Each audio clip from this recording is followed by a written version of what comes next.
જયારે ચિત્તોડગઢની માથે ચડાઈ થઈ, અકબરે જયારે ચિત્તોડગઢની માથે ચડાઈ કરી કે રાણાજી યુદ્ધ કર્યું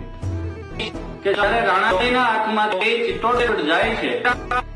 રાણાજીને એમ કહેવાય કે એના હાથમાંથી રાજધાની વહી જાય, અને રાણાજી જયારે રજવતા થયા એમ કહેવાય કે ભીલોનો આશરો લીધો, અને ત્યારે જુનાગઢના કવિ કાન બારોટ જયારે લડાવતા કહે છે રાણાજીએ કેવી વિપતોનો સામનો કર્યો કે ચિત્તોડગઢથી છૂટતા રાણો રઝળતો થઈ ગયો, ઈ તો અરવલ્લીની ગાળીઓમાં ભટકી શાહની સામે થયો, કે રાણીને એના રાજપુરો જય વસાતા વનવાસમાં, યમદેશની એ આર્ય રમણી આજ અમર છે ઇતિહાસમાં, જી અમર છે ઇતિહાસમાં।